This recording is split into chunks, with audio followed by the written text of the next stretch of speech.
हळूच बोलून मग वजनच पडत नाही. वजन पाडायसाठी हे करावं लागतं.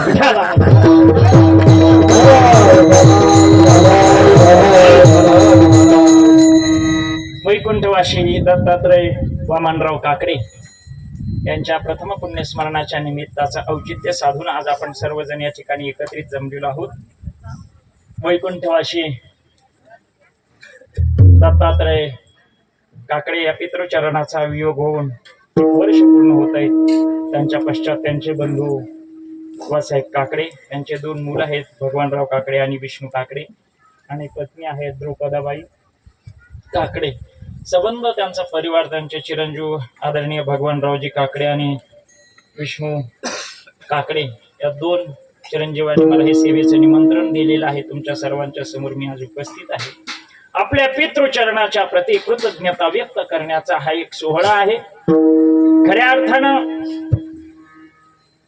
आपण हिंदू संस्कृतीमध्ये जन्माला आलो, तर हिंदू म्हणून आपण काही या देशाचं देणं लागतो.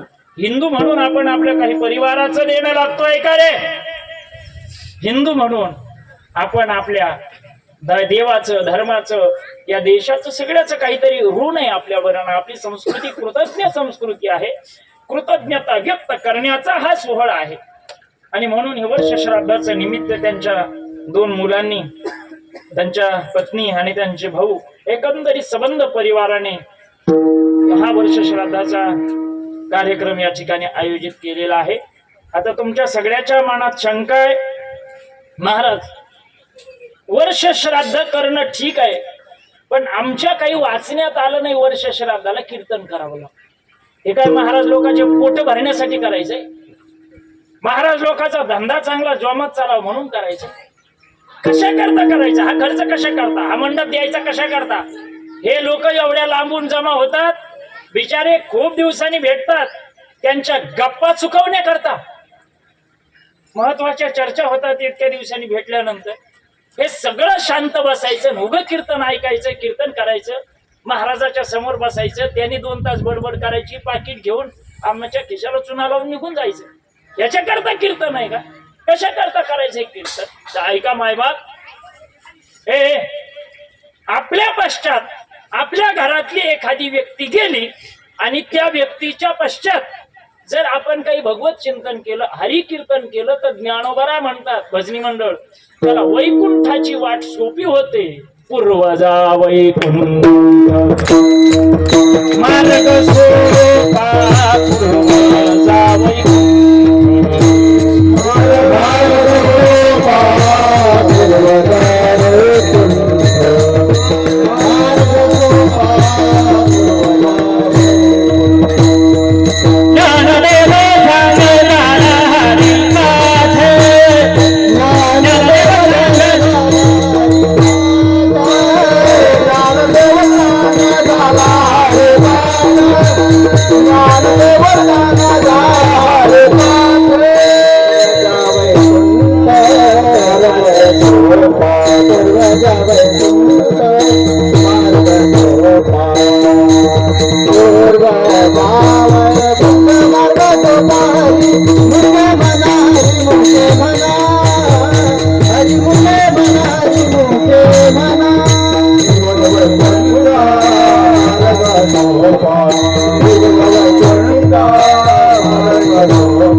वैकुंठ मार्ग सोपा. लक्ष द्या, आपल्या पूर्वजाला वैकुंठाची वाट सोपी व्हावी याच्या करता जे गेले, त्यांच्या पश्चात त्यांच्या करता केलेलं संकीर्तन, त्यांच्या करता केलेलं नामचिंतन, त्यांच्या करता केलेलं भजन त्यांना वैकुंठाची वाट सोपी करून देते.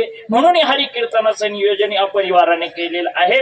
आज सेवेसाठी अनेक गुणीजन, गायक, वादक, महाराज मंडळी उपस्थित आहे. सगळी माझ्या अगदी वडिलांसारखी ज्येष्ठ मंडळी आहेत, मला कुणाचंही नाव माहित नाही, त्यामुळं सगळ्यांची दिलगिरी व्यक्त करतो आणि सगळ्यांच्या चरणावर नतमस्तक होतो. सर्व गायनाचार्य महाराज मंडळी, विनेकरी बाबा, पेटी मास्तर महाराज, आदरणीय मृदंगाचार्य महाराज, सर्वांच्या चरणी विनम्र भावाने नतमस्तक होतो. आमच्या सोबत आलेले आमचे बाळासाहेब महाराज आवती आहेत, युट्यूब चॅनल वाले आहेत आणि आमचे जुने या आव्हानातले सगळ्यात अगोदरचे ओळखीचे बरं का.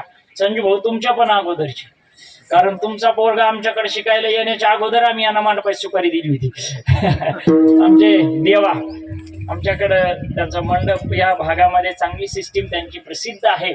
अशा आमचे देवा, त्यांनाही धन्यवाद आहेत. पुन्हा एकदा सर्वांच्या चरणी विनम्र भावाने नतमस्तक होतो आणि सेवेला सुरुवात करतो. लक्षात ठेवा, तुम्ही कीर्तनाला बसलाय तर माझी एक विनंती आहे, तुम्ही कधी एखाद्या वेळेस टाळी नाही वाजवली तरी चालेल, तुम्ही नाही विठ्ठल विठ्ठल म्हटलं तरी अवघडच झालं राव तुम्ही मी. पण ऐका गाड्या, सगळ्यात महत्वाची गोष्ट आहे, सर्वांगाचे कान करून ऐका. आपला एकही शब्द व्हायला जाणार नाही याची सगळ्यांनी दक्षता घ्या. ज्याच्या ज्याच्या खिशात लहान बाळा असतील त्याने आताच त्याच्या मुंडक्यावर पाय द्या. ज्याला स्वतःला जमत नसेल त्याने शेजाऱ्याकडून ते बंद करून घ्या, कारण हे इतकं घातक यंत्र आहे, माणसातून उठवतंय. एक तासभर बरं का, एकच तास उरला माझ्याकडे, एक तासभर माननीय देवेंद्र फडणवीस साहेबांना सांगा, साहेब मी आता कीर्तनात आहे, काही महत्वाची मीटिंग, काही महत्वाचा फोन असेल तर आपण कीर्तन झाल्यावर बोलूया, पण तोपर्यंत मात्र कोणी मोबाईलला हात लावू नका, असं तुम्हाला तुमच्या शेजाऱ्याची शपथ आहे. म्हणजे किमान शेजारी तरी म्हणेल, अरे ठेव ना, काय मारी तू का मला, नाही का. पण लक्ष द्या मायबाप, काही का अभंग तुकोबारायांचा आहे. आपल्या जीवनाचा शेवट आपल्या इकडं तिकडं पाहायचंच नाही. तुम्ही इकडं तिकडं पाहिलं का, मी आतापर्यंत फक्त अय करत आलो, आता डायरेक्ट नाव सांग. माझा तो या अभ्यास झालेला आहे, बरोबर सांगा. मी कोण बोलता येईल की नाव घेऊन सांगा, त्याच्यामुळे असं बडबड करू नका. ऐका, अभंग तुकोबारायांचा आहे आणि आजच्या अभंगामध्ये जगद्गुरु तुकाराम महाराज आपल्या जीवनामध्ये साधना केली आणि त्या साधनेचा परिपक्व अवस्था प्राप्त झाल्यानंतर महाराज ती परिपक्व अवस्था शब्दामध्ये व्यक्त करतात. ऐका, हा अभंग वर्ष श्राद्धाचा नाही. ऐका बरोबर, तुकोबाराने असा कोणताच अभंग वर्ष श्राद्धासाठी लिहिलेलाच नाही. वास्तविकता हा अभंग अत्यंत आनंदात तुकोबारांनी लिहिलेला, अत्यंत आनंदात लिहिलाय. मला सांगा ना, तुकोबाराय यासाठी केला होता आत्तास शेवटचा दिस गोड व्हावा.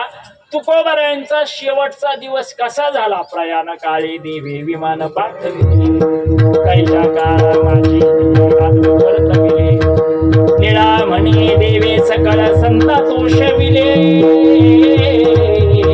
जय जयाजी स्वामी सद्गुरुदयादाता, जय जयाजी स्वामी सद्गुरुदयादाता. आहे ना, हा तुकोबारायांचा शेवट आहे.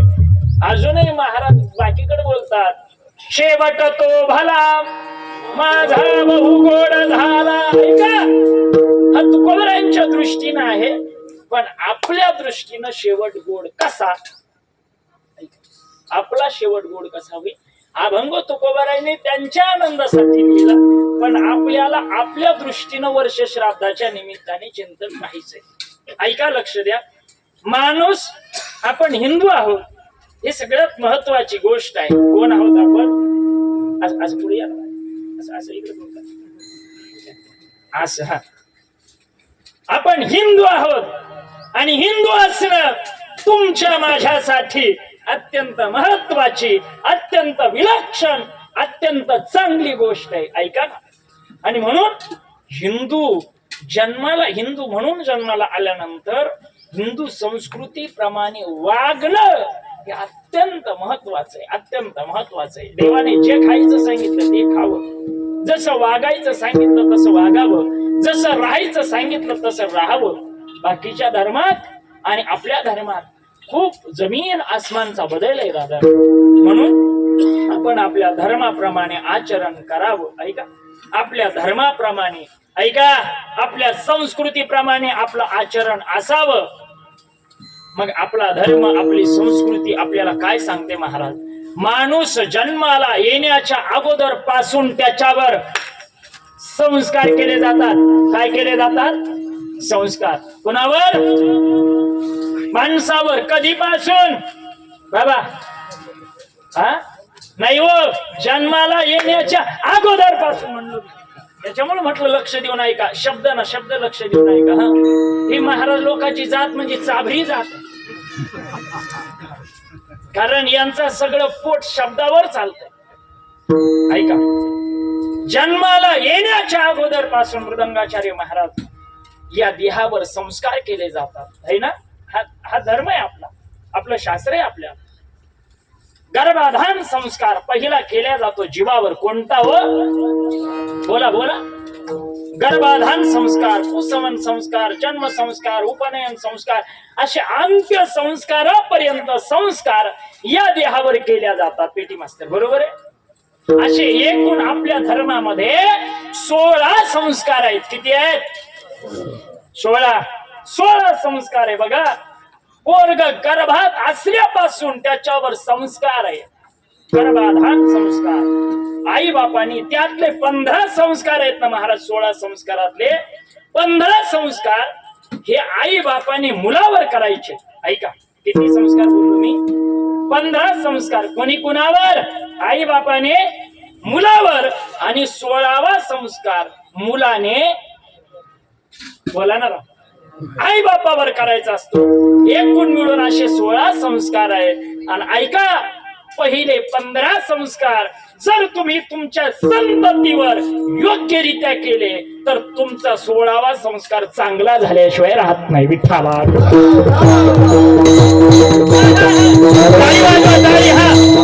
बोला मुंडली कवरला हरी विठ्ठल. ज्ञानेश्वर महाराज शांती गर्भाधान संस्कार आई बापाने मुलावर हा संस्कार करायचा असतो. आणि ऐका, आपण त्या राष्ट्रात जन्माला आलो ज्या राष्ट्रात गर्भात सुद्धा संस्कार केले जातात. हो, गर्भात संस्कार होतात महाराज, गर्भात संस्कार होतात जुन्या काळामध्ये. त्यामुळे ऐका मावशाओ, जुन्या काळामध्ये एखादी स्त्री जर गर्भवती राहिली तर ती माऊली रामायण, महाभारत, गीता, ज्ञानेश्वरी असे ग्रंथ वाचायची. परिणाम त्या वाचनाचा, त्या शास्त्राध्ययनाचा सगळा परिणाम, त्या संस्काराचा परिणाम त्या गर्भावर व्हायचा. कशावर व्हायचा? गर्भावर व्हायचा. आता हे रील पाहणाऱ्या मावशीला कोणी सांगावं, है ना? कुठं चाललोय आपण, ऐका, तिनं काय खावं काय खाऊ नये, कारण त्या खाण्याचा परिणाम कशावर होतो? गर्भावर. पवित्र ते अन्न हरी चिंतनी भोजन. जसं पोरग गर्भात असताना, मला सांगा, एखादी मावशी जर, एखादी माऊली मांसाहार करत असेल तर कुठली संतती चांगली जन्माला येणार आहे हो? आणि वरून म्हणायचं, महाराज पोरगा आम्हाला सांभाळत नाही, आम्ही काय काय नाही करून ठेवलं त्याच्याकरता. सगळं केलंय पण जे करायचं ते नाही केलं. विठाला विठाला.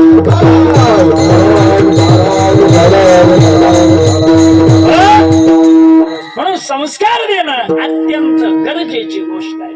आणि ते गर्भात सुद्धा होतात, गर्भात केले जातात. आणि गर्भात जर तुम्हाला, ऐका मावशा हो, माऊल्या हो, हे तुमचं अत्यंत महत्वाचं काम. छत्रपती शिवाजी महाराज घडले असतील तर माँसाहेब जिजाऊंनी लहानपणापासून, अगदी गर्भात असल्यापासून रामायण महाभारताच्या गोष्टी वाचाव्या. रामायण महाभारताच्या गोष्टी वाचाव्या. रामायण महाभारताच्या गोष्टी राजा शिवांना शिकवाव्या. तेव्हा छत्रपती घडतात, उगी घडत नाही. लहानपणी सुद्धा त्या लेकरावर पाळण्यात असतानाही संस्कार आपल्याकडे केले जातात, है ना. याच भूमीत एक माऊली होऊन गेली. मदाला साथीचं नाव आहे. आपल्या लेकराला झोका देत असताना सुद्धा तिने संस्कार सांगितले, संस्कार केले. हा देह नाशिवंत मळमूत्राचा बाधा परिचर्मा घातले कुर्मी कीटकांचा साजा रव रव दुर्गंधी अमंगळतेचा बाधा स्मरे त्या हरिहरा शरण जाई गोविंदा अजे दे मदालसा हो. पाळण्यातल्या लेकराला वैराग्याच्या गोष्टी सांगाव्यात. पाळण्यातल्या लेकराला हा उपदेश, हे संस्कार आपल्याकडे लहानपणी केल्या जातात. पाळण्यातल्या लेकराला सांगावं, त्याने बाळा या संसाराच्या नादी लागू नको, हा संसार काही कामाचा नाही. अरे भले भले गेले त्या संसारापायी. 18 भार वनस्पती फुले फळे ओळती बाबी त्या पोखरणी नदी गंगा वाहती ज्या घरी कुल स्त्रिया राज राणी संपत्ती हे सुख सांगोनिया कासया योग सेविती कासया योग सेविती बरी दे मदाल सासू जुजुरे बरी दे मदाल सासू जुजुरे हे गर्भावर संस्कार आहेत, पाळण्यात संस्कार आहेत. आणि ऐका, तुम्ही जर तुमच्या लेकरावर लहानपणी चांगले संस्कार केले तर तुमचं म्हातारपण चांगलं गेल्याशिवाय राहत नाही. आणि ऐका दादांनो, जर तुम्हाला लेकरू जन्माला घालून त्याच्यावर संस्कार करता येत नसतील तर तुम्ही ती लेकर जन्माला न घातलेली बरी. कारण ती राष्ट्रासाठी, ती कुळासाठी, ती गावासाठी घातक संपत्ती आहे, आसुरी संपत्ती आहे, ती आसुरी संतती आहे. म्हणून लेकर जन्माला घालायचे असतील तर त्यांच्यावर संस्कार करायला शिका. फक्त तुम्ही संपत्ती कमवून ठेवली म्हणजे तुमचं काम भागत नाही. लेकर जन्माला घातली म्हणजे काम भागत नाही. आणि लेकर जन्माला घालून जर तुम्ही कर्तृत्ववान ठरले असते तर मला वाटतंय माणसापेक्षा कुत्र्या मांजऱ्याला सुद्धा लेकर होतात ना.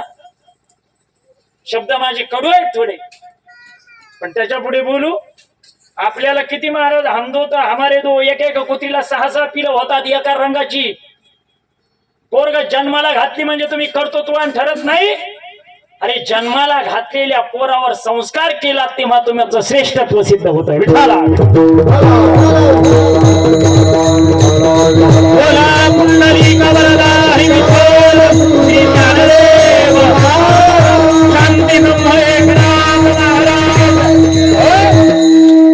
वैकुंठवाशी दत्तात्रय अजिल काकडे यांचे श्राद्ध एवढ्या चांगल्या सुसंबद्ध नियोजनात संपन्न होत आहे. त्याचं कारण त्यांनी आपल्या लेकरावर केलेले हे संस्कार दिसून येतात. नाही तर आज परिस्थिती अशी आहे महाराज, 10वा सुद्धा चांगला होत नाही हो. 10वा बाहेर देशात शिकायला गेलेली पोरं म्हणतात आम्ही ऑनलाईन पैसे टाकून देतो, तुम्ही करून घ्या. कशा करता करायचं हे सगळं? महाराज लहानपणी त्याच्यावर संस्कार केले, पुढे पुन्हा त्याचं लग्न करून द्यायचं. कुणाचं? बोला ना, कोणाचं हो? मुलाचं. आणि एकदा मुलाचं लग्न झालं म्हणजे त्याचा 15वा संस्कार झाला. क्रमाक्रमाने सगळे सांगितले नाही मी, मला पुढे जायचे, पुढे श्राद्धाबद्दल मला चिंतन करायचे. ऐका, एकदा मुलाचं लग्न झालं की आता आई बापाची जबाबदारी संपली. तुमच्या झालंय का? मुलाचे लग्न झाले? तुमच्या झाले, बरोबर आहे. मुलाचं लग्न झालं, शहाणे आई बापाची जबाबदारी संपली. मग त्या आई बापाने आता काय करायचं? पोराचं लग्न झालं, आपल्या कमरेच्या तिजोरीच्या चाव्या सोडायच्या पोराच्या हातात.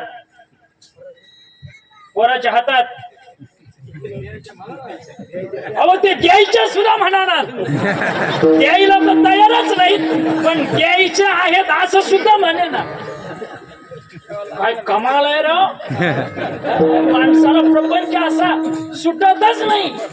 आणि जेव्हा सोडायचा प्रयत्न केला तेव्हा अजून गुतत जातो. मी नाही, तुकोबाराय बोलतात भजनी मंडळ, सुटायाचा काही करीतो उपाव तो देखे पाव गोवी, तो देखे पाव गोवी. सुटायाचा काही करीतो उपाव तो देखे पाव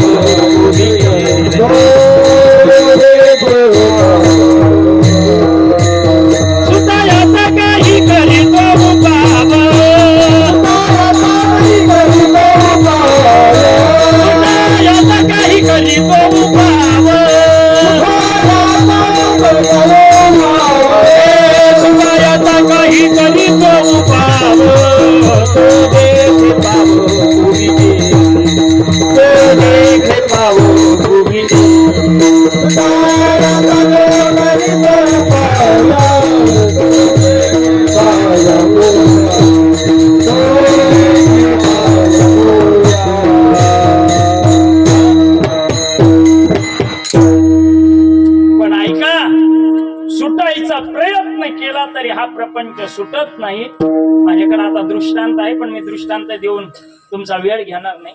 पण शहाण्या माणसानं, लक्ष द्या, आव्हानेकर आणि आजूबाजूचे जमलेले पाहुणे, शहाण्या माणसानं पोराचं लग्न झालं की आपल्या कमरेच्या, बाबा, आपल्या कमरेच्या तिजोरीच्या चाव्या सोडायच्या आणि पोराच्या हातात, अहो तुम्ही तरी म्हणा की राव, आव्हानात असा माणूसच नाही की त्याला वाटतंय पोराच्या हातात चाव्या द्याव्यात म्हणून. पण ऐका, शहाण्या माणसाने, लक्षात ठेवा, माझं वय कमी आहे तुमच्यापेक्षा, पण जे सांगितलंय आम्हाला शास्त्राने ते तर तुमच्या समोर सांगणे की नाही, सांगू का नको? सांगू ना, फक्त तुम्हाला राग येऊ देऊ नका. आला तर शिपाशी जास्त दे, याच्यापेक्षा काय. ऐका, पण शहाण्या माणसाने पोराचं लग्न झालं की त्याच्या प्रपंचाच्या मध्ये मध्ये करायचं. ऐका बरं, शहाण्या माणसाने, मी पुढचंही तुमच्या मनातलं बोलणार आहे. हा, तुमच्या मनात काय चाललंय मला माहित आहे. शहाण्या माणसाने पोराचं लग्न झालं की त्याच्या प्रपंचाच्या मध्ये मध्ये करायचं. तुमच्या मुलं झाले अजून चालू, पण पोराच्या प्रपंचाच्या मध्ये मध्ये करायचं नाही. तिजोरीच्या चाव्या सोडायच्या, त्याच्या हातात द्यायच्या आणि त्याला म्हणायचं, बाबा आजपर्यंत मी तुला सांभाळलंय, आता तू मला सांभाळ. लोक म्हणतील, महाराज तिथं तर घोडपेंड खातो ना. कमरेच्या चाव्या त्याच्या हातात दिल्या, नावावरची जमीन त्याच्या नावावर केली की पोरग कुठं आम्हाला विचारतय.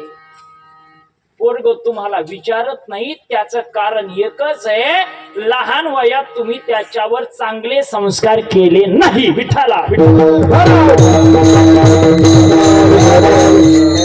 तुम्ही त्याच्याकरता संपत्ती कमवून ठेवली, तुम्ही त्याच्याकरता ऐश्वर्य कमवून ठेवलं, तुम्ही त्याच्याकरता सगळं कमवून ठेवलं, पण जे करायचं होतं ते संस्कार त्याच्यावर केले नाही. त्याला लहानपणी आपण, मला सांगा ना, खरं सांगाव, पोराने भजनाला गेलेलं आवडतं का पोराने, ऐका, पोराने काही कामधंद्याला गेलेलं आवडतं? काय आवडतं? भजनाला गेलं.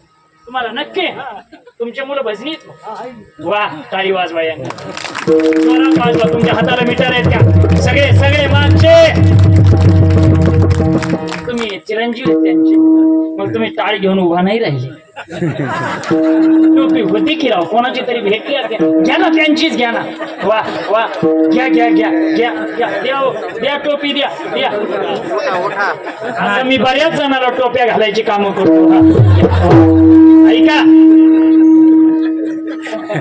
एक गडी वाढला की आपला असं काय करता.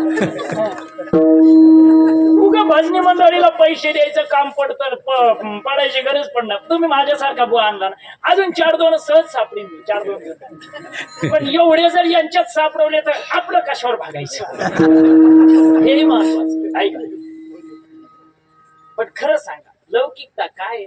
पोराने नुसतं भजनच केलं आणि कमावलंच नाही तर मग आता बोल, त्याने फक्त भजनच केलं, यांनी नुसतं भजनच केलं, घरात पैसाच नाही आणला, मग काय बस नक्की? मग तुमच्या जवळचं सगळं मला देऊन टाका.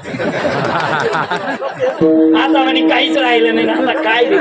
पण महाराज परिस्थिती अशीच आहे. ऐका, फक्त भजन केलेलं कोणालाच आवडत नाही. ते जरी बोलत असले ना, आम्ही महाराज आहे, आम्ही जर बिना पाकिटाचे घरी गेलो तर आमच्या घरातले तरी आम्हाला घरात ठेवतील का? हो, इतकं खरं बोलत असते का माझ्या समोर? नाही म्हणतात, पण खरं आहे. आपण संपत्ती कमवायच्या नादात त्या लेकराच्या संस्काराकडे दुर्लक्ष केलंय. हो, आज शोकांतिका आहे. चांगले चांगले बघा, आई बापाकडे लक्ष देत नाही मुलं, त्याचं कारण लहानपणी आपण त्यांच्यावर परमार्थाचे संस्कार केले नाही. आज बाप आणि लेक समोर आहे की नाही, दोघं परमार्थिक आहेत, भजनी आहेत. हे पाहताना बापाच्या डोळ्यातला आनंद काही वेगळा आहे ना, तर हे लहानपणी केलेले संस्कार कामाला येतात. आणि ऐका, तुमचे माझे माय बाप जर तुमच्यावर माझ्यावर परमार्थिक संस्कार करत नसतील तर त्या आई बापाची सेवा तर करायचीच नाही. ऐका ऐका, आतापर्यंत महाराज लोक काय सांगत आले, काय सांगत आले? आई बापाची मी जरा उलट्याच खोपडीचा आहे. तुम्ही म्हणताल ह्यो आणलाच कोणी, पण ऐका, तुमचे माझे माय बाप जर तुमच्या माझ्यावर परमार्थक संस्कार करत नसतील, परमार्थाचं बीज आपल्यात रुजवत नसतील, तर त्या आई बापाची सेवा तर सोडा, पण त्या आई बापालाच सोडा. सेवा करायचा विषय लांबचा, त्या आई बापालाच सोडा जे माय बाप पोरावर परमार्थिक संस्कार करत नसतील. असं कोण म्हणतंय? असं तुकोबारा म्हणतात. जेने घडे नारायणी अंतराय, होका माय बाप त्याचा बी, होका माय बाप त्याचा बी.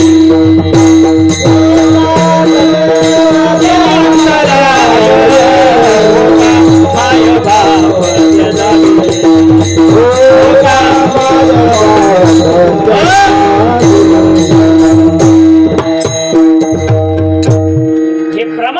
म्हटलं नसतं तर येईनी मला मांडपातून सोयीनी जाऊ दिलं नसतं.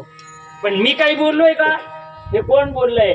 जर आपल्या आई बापामुळे आपल्याला देव अंतरत असेल तर ती आई बाप सुद्धा सोडली पाहिजे. हो का माय बाप त्याचा भीती हो.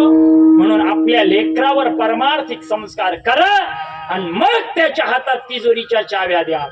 आता आई बापाची जबाबदारी संपली. पोराचं लग्न झालं, कमरेच्या तिजोरीच्या चाव्या सोडल्या आणि पोराच्या हातात दिल्या दिल्या दिल्या. वा, यांनी दिल्या नक्की ना?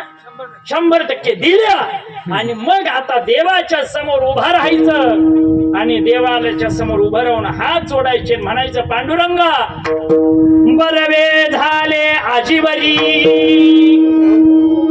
वाचोनी आलो येथवरी, नाही पडिलो मृत्यूचे आहारी, उरले ते हरी तुम्हा समर्पण. देवा बरं झालं मेलो नाही, आतापर्यंत वाचून आलोय, आता उरलेलं आयुष्य तुझ्या करता. आता ऐका, आई बापाची जबाबदारी संपली. आता जबाबदारी कोणाची सुरू झाली हो? मुलाची. मग त्या मुलाची जबाबदारी आहे त्या मुलाने आपल्या आई वडिलांचं म्हातारपण व्यवस्थितरित्या पार पाडावं. म्हातारपणाला त्या आई बापाची चांगली सेवा करावी. लक्षात ठेवा, म्हातारी माणसं थोडं वेड्यासारखं करत असतात. असं म्हणतात म्हातारा माणूस आणि लहान लेकरू सारखं असतं राजा हो. लहान लेकराला एक एक गोष्ट 3-3 वेळेस सांगावी लागते. म्हाताऱ्या माणसाला सुद्धा एक एक गोष्ट 3-3 वेळेस सांगावी लागते. बघा, लहान लेकराला कायम ते बोलत राहत. लहान लेकरू काय करत राहत हो? बोलत राहत. मग त्याची आई त्याच्या सोबत बोलते की नाही हो? मला सांगा ना, मला सांगा, कुण्या लहान लेकराला आईने बोललेलं कळतं, कुण्या आईला लेकराने बोललेलं कळतंय? ते या या या या करत तेव्हापासून आई त्याच्याशी खेळते, त्याच्यासोबत बोलते. मला सांग, बोलते ना आई? तुमची माझी आई सुद्धा आपण लहान असताना आपल्याशी बोलत होती ना? आपल्याला बोलायची अक्कल नव्हती तेव्हाही बोलत होती ना? पण ऐका, तीच आई म्हातारी झाल्यावर, तोच बाप म्हातारा झाल्यावर आपल्याशी बोलायला लागला की आपल्याला कसं तरी वाटत. ऐका, जर म्हातारी आई बापाशी बोलण्याचा मोह तुम्हाला होत असेल तर तुमच्या जीवनातला तो सगळ्यात मोठा परमार्थ आहे. सगळ्यात आई बाप बोलतात त्यावेळेस त्यांच्याकडे ऐका. म्हातारपणात एखाद्या आईने बापाने तुम्हाला हात मारले तर प्रेमाने त्यांना ओ देत जा. प्रेमाने काय देत जा? ओ देत जा. आणि आदराने देत जा. आदराने बरं वाटतं हो त्यांना. काही अपेक्षा नसते तुमच्या माझ्या माय बापांना. काय नाव आहे तुझं? कान्हा.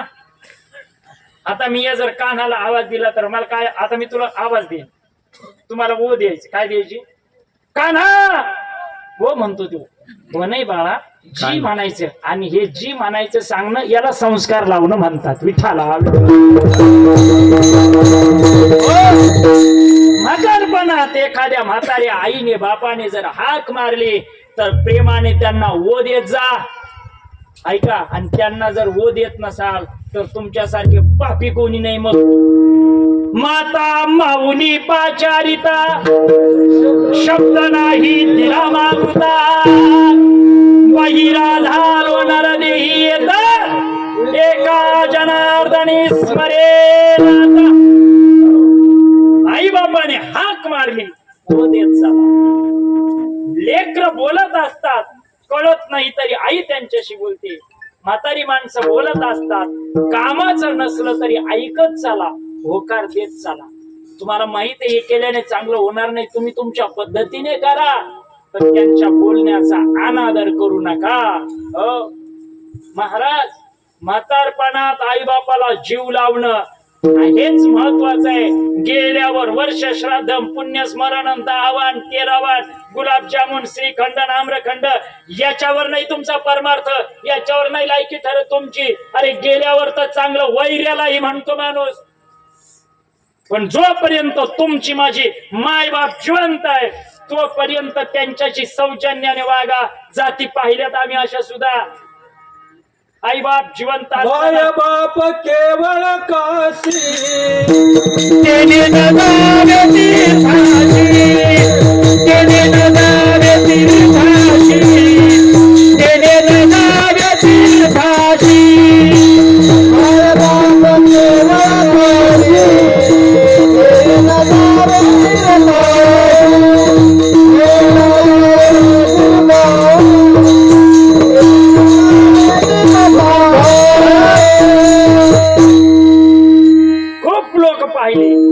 महाराज खूप मोठा कार्यक्रम करतात, पण जिवंत असताना बापाला एक शब्द सोयीचा बोलत नाही, आईला एक शब्द सोयीचा बोलत नाही.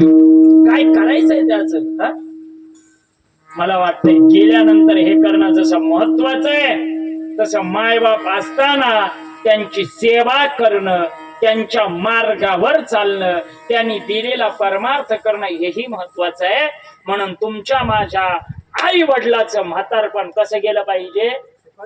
सुखाचं गेलं पाहिजे, आनंदाचं गेलं पाहिजे. आणि म्हातारपण आनंदाचं गेलं की म्हातारपणाच्या शेवटी काय राहतं बाबा? म्हातारपणाच्या शेवटी काय काय काय मरायचंच राहत. वडील वडील आहेत का? काय नाही वडिलाच? हो, आजोबाच? पंजोबाच? मला सांगा तुमचं काय नाव आहे? शाबाजी बाबा. पंजोबाचं नाव माहित नाही की पंजोबा नाही? बोला, नाव माहित नाही म्हणजे पंजोबा आहे. आता कीर्तन संपल्यावर मला घेऊन जा त्यांना भेटायला. आता कसा नेऊ म्हणा तुला भेटायला? पंजोबा गेले. माणूस म्हणजे आता जर भेटायला गेलो तर मी पंजोबा, जर यांचे पंजोबा मला भेटले तर आता मी राहणार नाही, एवढं होईल. विचित्र अवघड गोष्ट आहे. ते 12वी सायन्सचे पोरं महाराजाकडा त्याने भूतफीत आपण काही मानित नाही, भूतच नसतं. आज अमावस्याच्या रात्री आपल्या स्मशानभूमीत जायचं, ते थडके बिडके बांधलेले असतात ना, ते थडके तेच जाऊन बसायचे. मग एक 12वी सायन्सचं पोरग होतं, ते आपण भूत मानित नाही. ते पोरग उठलं आणि रात्री अमावस्याच्या रात्री 12 वाजता त्या स्मशानभूमीत गेलं. ते स्मशानभूमीत थडकं बांधलेलं, त्या थडक्यावर एक जण बसलेलं होतं. किंवा त्याला म्हणतोय एवढ्या रात्री इकडे काय करतो? ते म्हणे आतलंही गरमत होतं म्हणून वर येऊन बसलो राहून.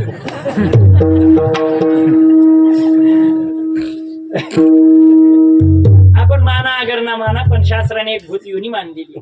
पंजोबा गेले, आजोबा सुद्धा, वडील. आता कोणाचा नंबर आहे? बरं झालं हे माझाचे म्हटली. परवा एका बाबाला विचारलं, ते म्हणे आपलाच आहे. म्हणलं आपला? अजून आमचं कुठंच काही नाही, पण मरायचं सगळ्याला. आजा मेला पंजा मेला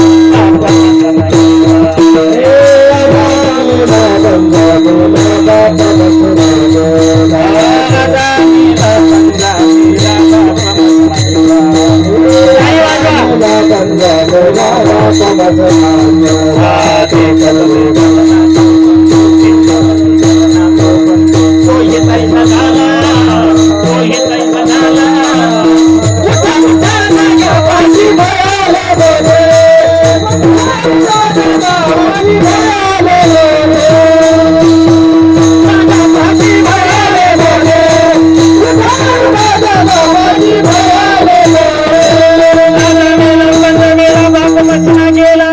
देखत देखत नातू बनतो तोही पैसा झाला.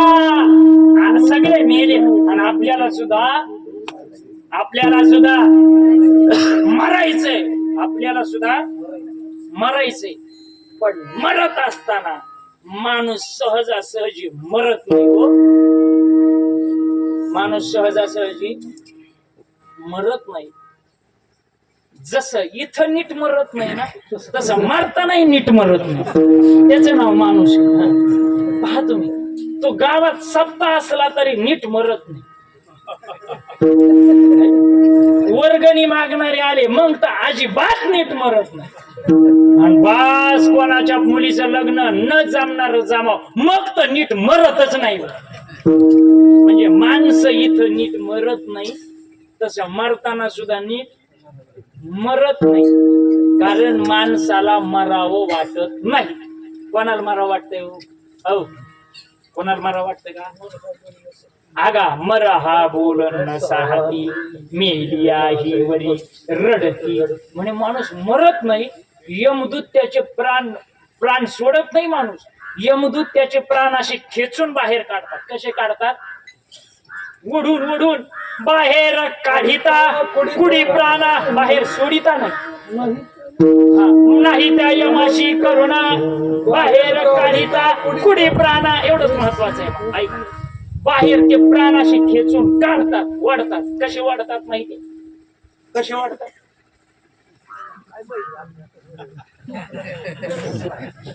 यांना माहित. बर ठीक आहे, बर तुम्हाला माहित झाल्यावर मला येऊन सांग.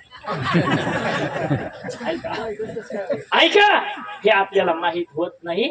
आणि होत नाही ते बरे, नाहीतर आपण तिथं सुद्धा वशिला लावला असता, तवाच लावला असता. कबूल झाले. ऐका, माणूस कुठं वशिला लावेल सांगता येत नाही. कुठं सुद्धा असं वाटायचं संजू भाऊ हे आमचं क्षेत्र म्हणजे निस्वार्थ. इथं काही घेणं नाही, काही देणं नाही. इथं कोणाला मान नाही, इथं कोणाला अपमान नाही. म्हणजे पारनेरला कार्यक्रमाला गेलो. आपले राष्ट्रवादीचे आमदार काशीनाथ भोवदा त्यांच्या गावी ते स्वतः 2 तास उभं बसून होते. त्यांनी सांगितलं नाही मी आमदार आहे म्हणून. मी काय त्यांचा प्रचारक वगैरे नाही, पण आमच्यातला एक भजनी आला. माझा कार्यक्रम प्रवचन कीर्तन सुरू व्हायच्या अगोदर तो म्हटला, महाराज मी सुधीर महाराज भोसले. म्हणजे त्याचं नाव नाही सांगा तिथं, मी उदाहरण माझ्यावर घेतो. मी सुधीर महाराज भोसले. म्हटलं बर, मी चांगला कीर्तन करा, मी चांगला प्रवचन करा. म्हटलं मग अजून ठीक आहे, चांगली गोष्ट. नाही तुम्हाला याच्यासाठी सांगितलं, कीर्तनात तुमच्या नाव लक्षात राहील का मी कागदावर लिहून देऊ. काय लोक आहे, आपण कुठं वशिला लावायचा राहिलो सगळीकडं. हो वशिला तर वशिला द्या सोडून त्याच्यात पुन्हा वशिल्यात भ्रष्टाचार.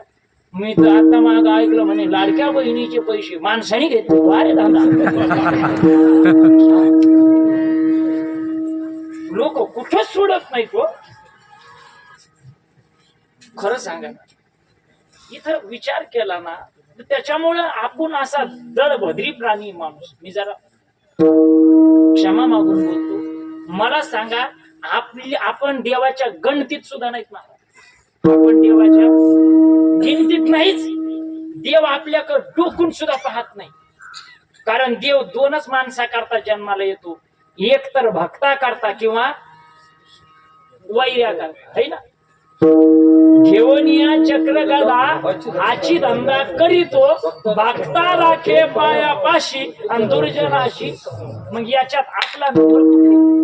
मला सांगा, आपण भक्त आहे का हो सगळे? आपण सज्जन आहेत का? कोणाला वाटतं मी सज्जन? फक्त वर हात करा, आपण सत्कार करू त्याचा. इथं आहेत का सज्जन आपण? बरं मला सांगा, आपण दुर्जन आहोत का? आपण दुर्जन आहोत का? अहो दुर्जन म्हणावं तर आपण कीर्तनाला आलो ना, आपण दुर्जन म्हणावं तर आपण पारायण करतो ना, दुर्जन म्हणावं तर कान कपाळाला गंध लावतो ना, है की नाही? अहो दुर्जन म्हणावं तर गळ्यात माळ आहे ना, मग आपण धड दुर्जनही नाही आणि आपण धड मग आपण आहे तरी कोण हे आपल्यालाच माहित नाही. पण बरं ऐका ना, दुर्जन म्हणावं तर वाऱ्या करतो, पण सज्जन म्हणावं तर वारीला जाताना वय नसताना हाफ तिकीट काढतो. कोणत्या सज्जनतेत आलं हे? हा? ही कुठली सज्जनता आहे? अहो दुर्जन म्हणावं तर कीर्तन करतो, दुर्जन म्हणावं तर कीर्तन करतो, है की नाही? पण सज्जन म्हणावं तर गाडीत बसल्या बसल्या नोटा मोजितो वारे. अहो दुर्जन म्हणावं तर गंध लावतो, दुर्जन म्हणावं तर गंध लावतो. अहो सज्जन म्हणावं तर कोणतंच काम सोयीने होऊ देत नाही. कोणत्या सज्जन? आपण दुर्जनही नाही सज्जन नाही, म्हणून आपल्या करता संत आले, जसे असतील तसे तसा संत स्वीकार करतात. ऐका, पुढून बाजूला सरकलो आपण, काय चाललं? कीर्तन.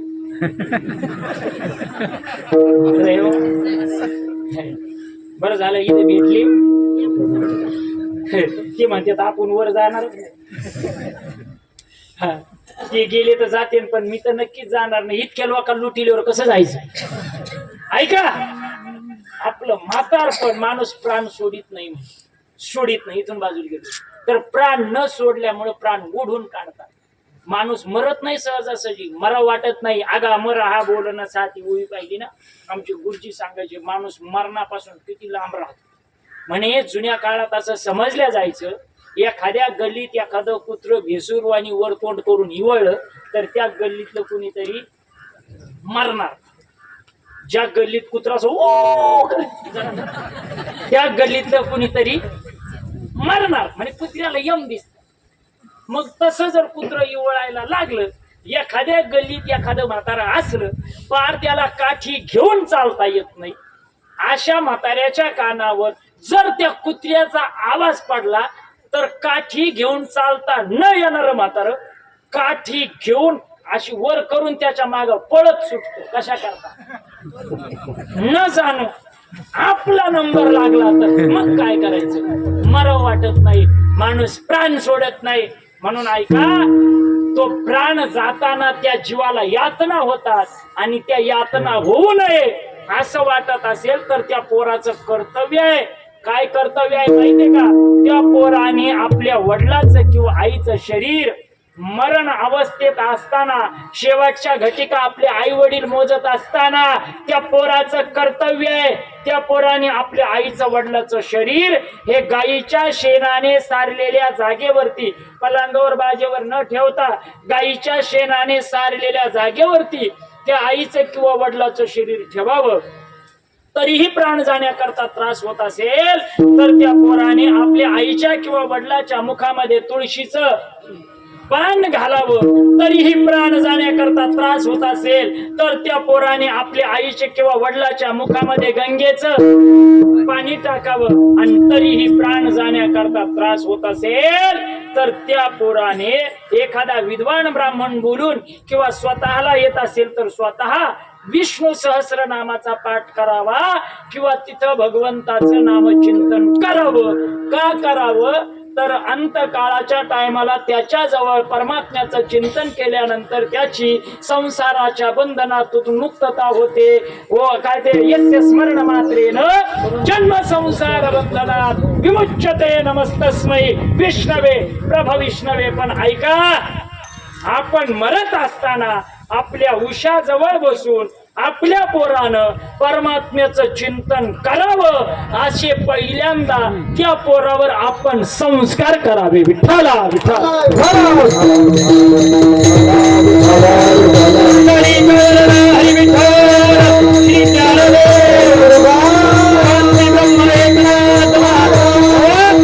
आणि असे जर संस्कार त्या पोरावर केले असतील तर तुम्ही मरत असताना तुमच्या जवळ बसून तो पोरगा परमात्म्याचं चिंतन करेल आणि परमात्म्याचं चिंतन केल्यानंतर अंतकाळी ज्याच्या नामाले मुखा तुका म्हणे सुखा पार नाही अंतकाले जन्मामेव स्मरण मुक्त्वा कलेवरम ऐका त्याचं नाव घेतलं परमात्म्याचं की जीवन सुखाने मरण येतं मरण सुद्धा सुखाचं वाटतं आणि अंतकाळाच्या टायमाला परमात्म्याचं नाव जर मुखात आलं तर संसार सोडल्याचं दुःख नाही संसार सोडल्याचं सुख होतं आणि मग गेलेल्यालाही वाटतं देवा आतापर्यंत जो संसाराचा खटाटोप केला होता ना तो याच साठी केला होता साठी केला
याच्यासाठी केला होता टहास शेवटचा दिश घोड व्हावा ऐका परमात्म्याचं नाव कानावर पडून परमात्म्याचं नाव मुखात येऊन जर आपल्याला मरण येत असेल तर आपल्यालाही म्हणता येतं देवा याच्यासाठीच सगळा अट्टहास केला होता याच्यासाठी जन्माला आलो होतो याच्यासाठी जीवन जगलो याच्यासाठीच परमार्थ करत आलो याच्यासाठीच वारी केली याच्यासाठीच अन्नदान केलं याच्यासाठीच गोरगरीबावर परोपकार केला देवा कशासाठी शेवटचा दिस घोड व्हावा आणि मग जर नामस्मरण आलं कानावर नामस्मरण पडलं तर मरताना मरण यातना होत नाही आणि मग त्याची पुढची अवस्था काय होते गेल्यानंतर त्या मायबापाची झाला प्रेत रूप शरीराचा भाव लक्षेला ठाव स्मशानीचा रडती रात्रंदिवस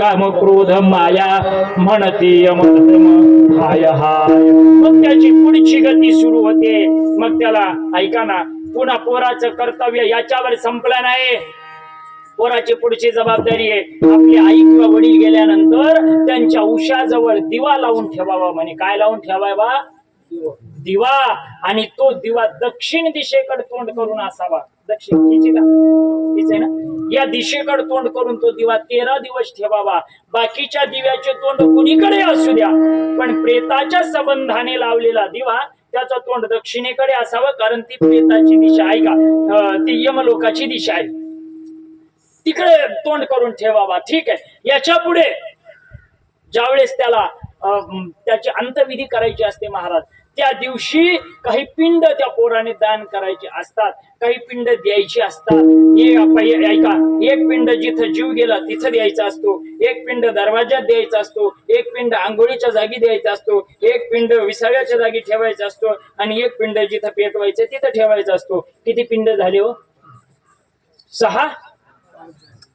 7 5 नक्की झाले मोजा जिथं प्राण गेलाय तिथं एक पिंड दरवाजात एक पिंड किती झाले 2 अंघोळ घालायची तिथं एक पिंड विसाव्याच्या जागी एक पिंड आणि जिथं पेटवायचं तिथे एक पिंड, याला पंचपिंडी म्हटलं जातं. ती पोराने करायची राहते. त्याच्यानंतर जीव गेल्यापासून 9 दिवसापर्यंत त्या पोराने आपल्या आई वडिलांसाठी रोज एक पिंड द्यायचा राहतो. त्याला नवश्राद्ध म्हटलं जातं. आणि 10व्याच्या दिवशी जो पिंड दिला जातो त्याला नवमिश्र श्राद्ध म्हटलं जातं. हे पोराचं कर्तव्य आहे, ते त्या पोराने करायचं राहतं. आणि मग हे सगळं झाल्यानंतर ज्यावेळेस आपण त्याला घराच्या बाहेर काढल्या जातं, त्या आईला किंवा वडिलाला काय येतं महाराज माणसाच्या सोबत, आहे का नाही? काय येतंय आपल्याला शास्त्रकार सांगतात, घराच्या बाहेर माणूस निघतो ना, काही सोबत येत नाही. धना आणि भूमो पश्वश्च गोष्टी भारी अग्रद्वारे जन स्मशाने विहचितायाम परलोका मार्गे कर्माणि गो गच्छति जीव एका. तुकडोजी महाराजाचं पद खूप गोड आहे महाराज. अरे तू म्हणशील घरदार, अरे तू म्हणशील घरदार, हे इथं राहील सारा माणूस मेल्यावर त्याचा गाव बाहेर, माणूस मेल्यावर त्याचा गाव बाहेर. घे घे हरिनाम घे, माया झाली सोडमध्ये, हात लावणी नशिबाला रडकले ठाई पायी. या संसारा पायी, या संसारा पायी, या संसारा पायी.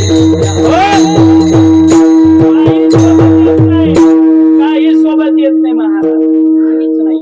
मग त्याला घराच्या बाहेर काढल्या जातं. मग त्या पोराची जबाबदारी आहे, लक्ष द्या माझ्याकडे, पुढची जबाबदारी आहे पोराची. त्याला आंघोळ घातल्या जाते. कोणाला?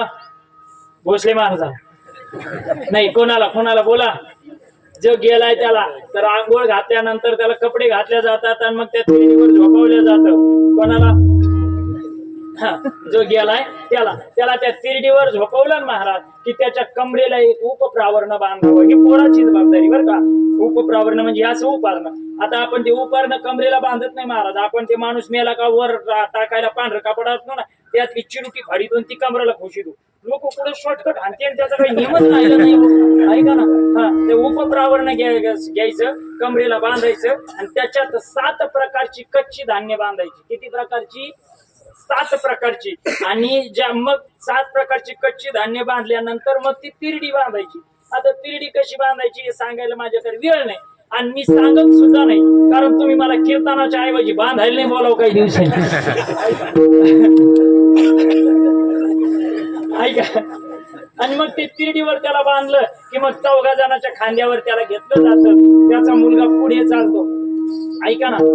मुलगा पुढे चालतो आणि मग पुढे चाललेला मुलगा त्याच्या हातात गाडगं राहतं, आहे की नाही. पाठीमागे 4 जण. आणि बघा, मला याच्यातून एक लौकिक अर्थ निघाला पण परमार्थिक अर्थ दुसरा आहे. ऐका, शास्त्र असं सांगतंय, अंत्ययात्रेत माणसाने प्रेताच्या पुढे चालू नाही, मागच चालावं शास्त्र सांगतंय बरं का. कारण पुढे चाललं तर म्हणे त्याला ब्रह्महत्येचा पातक लागतं. अंत्ययात्रेत पुढे चालतात ना, काही काही मोटरसायकलवर जातात, काही नमुने आहेत, काही यांचं जीवन राहतं तिथं. लई जाती बिघडल्यात आपल्या अलीकडे लय भंगार धंदे झाले, ऐका. पण अंत्ययात्रेत मागं चालावं. बर, पुन्हा लौकिक अर्थ काय निघाला मला सांगा बाबा. लग्नात लोक नवरदेवाच्या पुढे राहते का माग? नाचणारी होते 2-3 पुढे गेले राहते. लग्नात पुढे राहते हो. तुमच्या टायमाला पुढे होते. तुमच्या टायमाला बैलगाडी होती का? बैलगाडीला बैल होते, ढवळे होते, पांढरे होते. कशी विकत काय? ढवळे नाही तर पांढरे कशी? नाही, तुमच्या बैलगाडीला तुम्ही जिच्यात बसले होते, तुमच्या बैलगाडीला ढवळे बैल होते, पांढरे होते, ढवळे नव्हते. ऐका. तर लोक लग्नात पुढे आणि अंत्ययात्रेत मागे. लौकिक आणि अर्थ पा. लोक ऐका, सुखात समाज तुमच्या पुढे राहील आणि दुःखात समाज तुमच्या मागे राहील. समाजाच्या नादी लागू नका, आपल्या हिताचा विचार करा, परमार्थाकडे वळा. विठाला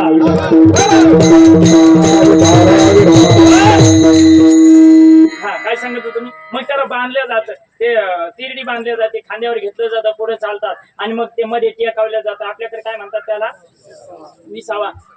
विसावा त्याला दिला जातो. त्या विसावा का उगाच द्यायचा नसतो महाराज. कमरेला बांधलेली 7ही प्रकारची धान्य त्या विसाव्याच्या जागी टाकायची असतात. त्याला म्हणतात आमान्न श्राद्ध. आम म्हणजे कच्चन, अन्न म्हणजे धान्य. ते श्राद्ध तिथे केलं जातं. मग तिथून उचलल्या जातं, जिथं पेटवायचं तिथं नेलं जातं. कोणाला? जो मेला त्याला. हे महत्वाचं नाही. तुम्ही माझ्याकडे पाहायला लागले, मी जात नाही आता. आणि गेलो तरी तुम्हाला भेटून जाईल, आणि गेल्यावर पुन्हा भेटायला. ऐका, माणूस त्यातली त्यात पुन्हा पोराची जबाबदारी आहे. वडिलाचं शरीर असेल तर ऐका, तिथं पाणी शिंपडून किंवा सडा समार्जन करून कुंकवाचं स्वस्तिक काढायचं. आणि आईचं शरीर असेल तर पाणी शिंपडून सडा समार्जन करून हळदीचं स्वस्तिक काढायचं, जिथे पेटवायचं त्या जागी. नंतर काष्ट रचली जातात. त्या काष्टावरती शरीर ठेवल्या जातं. आणि शरीर काष्टावर ठेवल्याच्या नंतर ज्यावेळेस त्याला अग्नी द्यायचा, तर म्हणे आईचं शरीर असलं तर पायाकडून अग्नी द्यायचा, आणि वडिलाचं शरीर असेल तर डोक्याकडून. ते उत्तर दक्षिण ठेवलं जातं ना. वडिलाचं शरीर असेल तर डोक्याकडून अग्नी द्यावा, आईचं शरीर असेल तर पायाकडून अग्नी द्यावा. त्याच्या पुढे अजून चालू. मग पुन्हा हे झालं. अग्नी दिल्यानंतर ती 7 प्रकारच्या काठ्या घ्यायच्या, अशा लांब लांब. किती प्रकारच्या? 7. किती काठ्या घ्यायच्या? 7. कोणत्या कोणत्या घ्यायच्या? मोजा. अंजन, बिल्व, चंदन, वड, पिंपळ, रुई आणि आंबा. किती झाल्या? नक्की झाले का? परत मोजा. जाऊ दे आता. हे आपले 7 म्हणले तर 7च. तुम्ही लई भरोसा ठेवता, त्याच्यामुळेच आम्ही लुटायला लागलो तुम्हाला. ऐका ऐका. अंजन किती झाले? बिल्व, चंदन, वड, पिंपळ, रुई आणि आंबा, अशा 7 काठ्या. किमान या माईकच्या आकाराच्या दांडीच्या आणि हातभर लांबीच्या 7 काठ्या घ्यायच्या. किती? 7 काठ्या. आणि त्या 7 काठ्या जो पाणी पाजणारा पोरगा आहे त्याने दोन्ही हात असे ठेवायचे. इडा पिंगला नावाच्या नाड्या असतात. असे हात ठेवून त्या 7ही काठ्या हातावरती आडव्या ठेवायच्या, आणि आईच्या किंवा वडिलाच्या चितेला 7 प्रदक्षिणा मारायच्या. आणि प्रत्येक प्रदक्षिणेला 1 काठी त्या चितेत. तुम्हाला काही शंका नाही आली का? तुम्हाला काही शंका नाही आली? तुम्ही म्हणाल भाऊ आली तर आम्हाला आता एकच शंका येईल, जास्त वेळ झाला बसून बसून. आली तर फक्त लघु शंका, दुसरी कोणतीच शंका नाही. ऐका, पण शंका अशी, मला सांगा, तुमच्या आपल्याकडे बेल जाळतात का? वड जाळतात का? रुई जाळतात का? काही लोक. पण जाळाव का? जे रुई जाळतात त्याला जाळाव. मग ऐका, वड, पिंपळ, रुई, आंबा हे वनस्पती लोक जाळत नव्हते जुने. आता बधीर झालेत. चंदन हे जाळत नव्हते कधी बी. मला सांगा, या कधी जाळण्याच्या वनस्पती आहेत? वमात कशात? वमात जाळण्याच्या वनस्पती. मग या चितेत का टाकायच्या? तर त्याचं कारण असं आहे, माझ्या आईचा किंवा वडिलाचा नुसता देह जळत नाही, तर देह जळतो तर त्याचा यज्ञ होतो. देहम दहती यज्ञम भवती विठ्ठला. म्हणून तो यज्ञ तिथं केला जातो. आता पुढं एवढ्यावर थांबत नाही. मग पाणी पाजणाऱ्या पोराच्या खांद्यावर गाडगं दिलं जातं. ऐका नाही, गाडगं. मग जे खांद्यावर दिलंय ते गाडगं कशाचं आहे? मातीचं. खाली झोपलेलं शरीर सुद्धा मातीचं. ते गाडगं पाणी ठेवलेलं गाडगं बनलंय पंचमहाभूतापासून. हे शरीर रूपी 3.5 हाताचं गाडगं बनलंय पंचमहाभूतापासून. मग हे त्याचं रूप आहे महाराज. ऐका, ते गाडगं, मग त्या गाडग्याला 3 छिद्र पाडले जातात. पाडतात ना तुमच्याकडे? 3 प्रदक्षिणा मारतात. प्रत्येक प्रदक्षिणेला 1 छिद्र पाडतात. ज्या दगडाने छिद्र पाडतात त्याला काय म्हणतात? आश्मा म्हटलं जातं. मग 3च छिद्र का पाडायची? 4थं का नाही पाडायचं? किंवा 2च का नाही पाडायची? 3च छिद्र का पाडायची? तर त्याचं कारण आहे महाराज, तेही गाडगं बनलं 3 गुणाचं. हे शरीर रूपी गाडगं बनलं 3 गुणाचं. सत्वगुण, रजोगुण, तमोगुण या गुणामुळे शरीर प्राप्त झालं. मग आपल्याला आता देह पेटवायचा आहे, म्हणजे देहाचा निराश करायचा आहे. देह संपून टाकायचा. देह तादात्म्य ठेवायचं नाही. देहाचा आपला संबंध ठेवायचा नाही. आपल्याला देहापासून अलिप्त व्हायचंय. हा देह माझा नाही, देह नव्हे मी हे सरे. उरला उरे विठ्ठल या अवस्थेपर्यंत प्राप्त व्हायचंय ना. मग ऐका ना, ज्याच्यामुळे शरीर बनलं पहिल्यांदा त्याचा नाश करायचा. कारण कारणाचा नाश केल्याशिवाय कार्याची आत्यंतिक निवृत्ती होत नाही. कारणामुळे कार्य आहे ना. कार्य घडतं तर कारण आहे. म्हणून ज्याच्यामुळे कार्य घडलंय, ज्याच्यामुळे शरीर आलंय, पहिल्यांदा ते संपवायचं म्हणून 3 गुण सांडायचे. रजोगुण सांडायचा, तमोगुण सांडायचा आणि सत्वगुण सुद्धा सांडायचा म्हणून 3 छिद्र पाडायची. तुम्ही म्हणताल रजोगुण तमोगुण सांडला, ठीक आहे, पण सत्वगुण तर चांगला आहे की नाही, तो का सांडायचा मला सांगा बाबा. आरोपी आहेत 2 आरोपी 2 आहेत. दोघांना एकाच जेलमध्ये ठेवलं, फक्त एकाचा दोघांना शिक्षा सारखीच आहे, दोघांना जेवण सारखंच आहे, दोघांना मारही सारखंच आहे, दोघांना दंडही सारखंच आहे, दोघांना वागणूकही सारखीच आहे. फक्त फरक एक आहे, एकाला सोन्याच्या पिंजऱ्यात ठेवलं आणि एकाला लोखंडाच्या पिंजऱ्यात ठेवलं. कोणाला बरं वाटत आहे बोल? आरोपीच आहे ना, त्याला मारच खायचा आहे. अरे तसा सत्वगुण जरी चांगला असला तर तो देह तादात्म्याला बांधूनच ठेवतो, म्हणून तोही सांडला पाहिजे. 3 छिद्र पाडले की उत्तरेकडे तोंड करून तो पोरगा उभा राहतो आणि उभा राहिल्यानंतर आपल्या खांद्यावरचं गाडगं माग टाकतो आणि मग 2 पावलं पुढे जाऊन गुडघ्यावर बसतो आणि मग नंतर काय करतो? फिरविला घंट फोडीला चरी,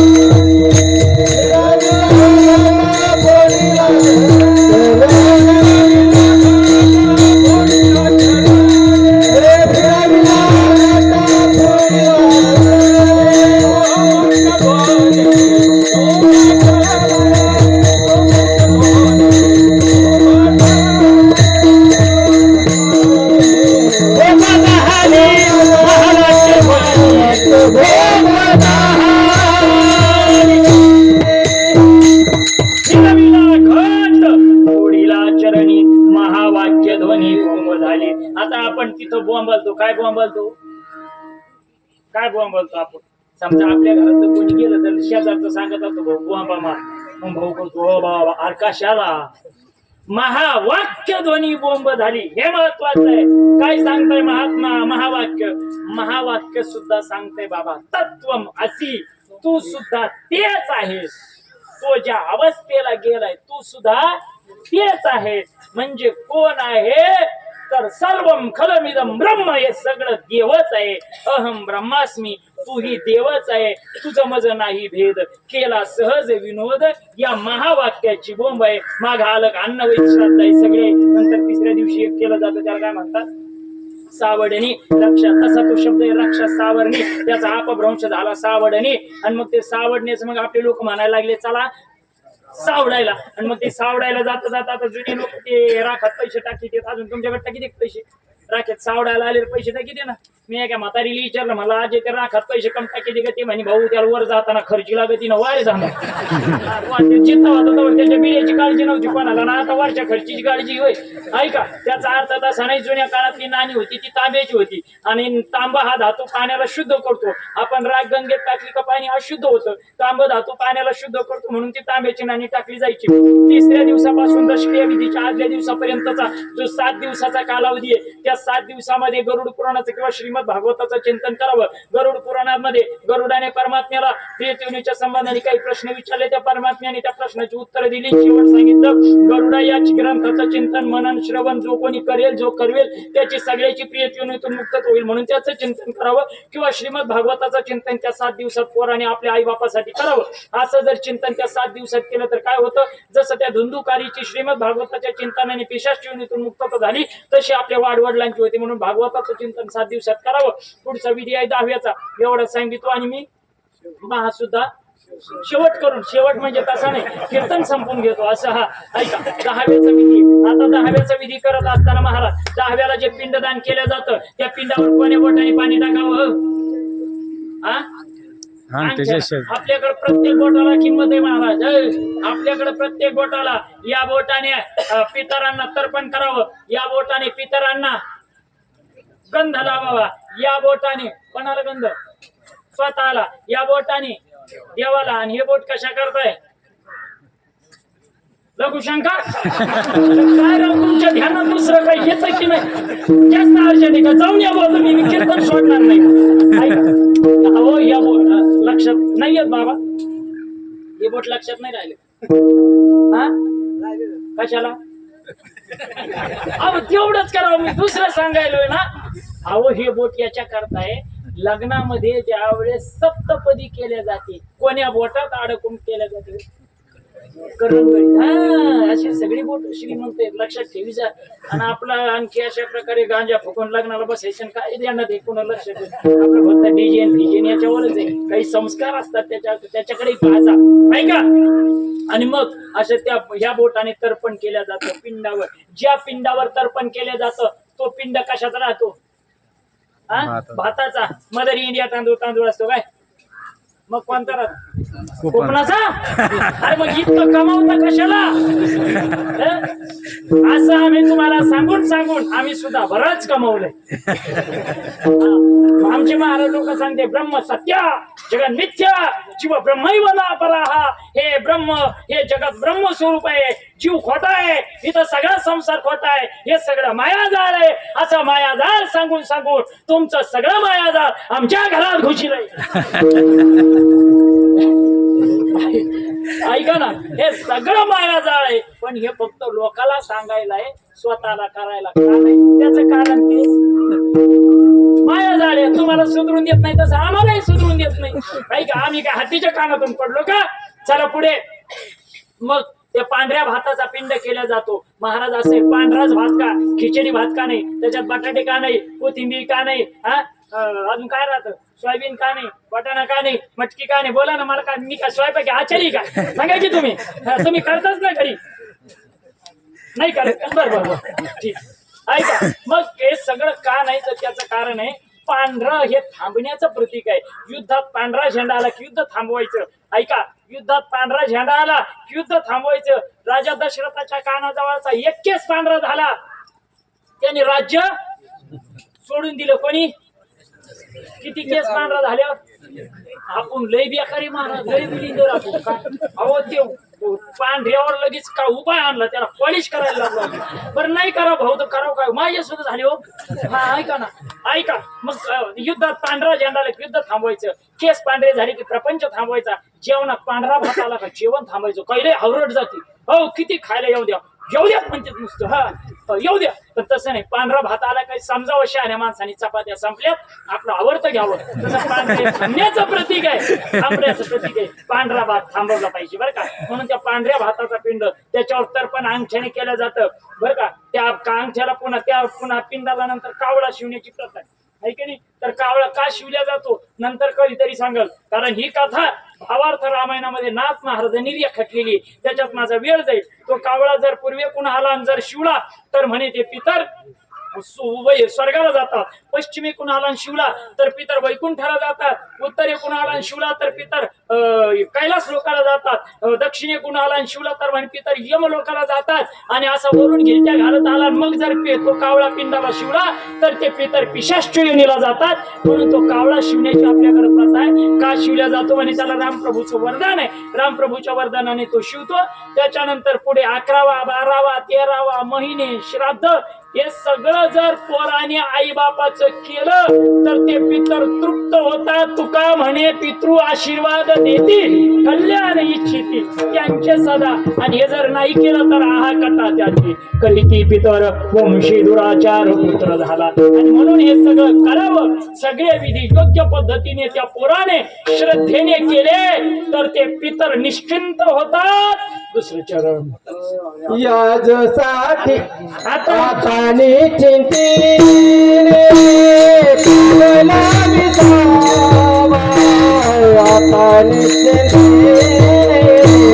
पावलो विसावा.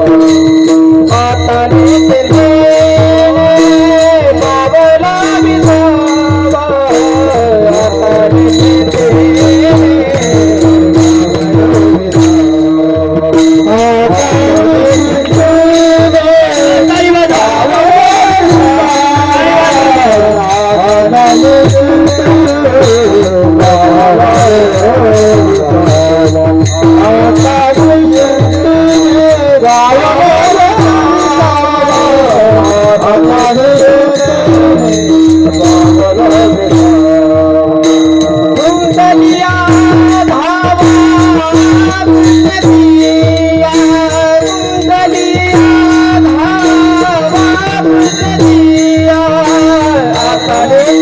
Thank you.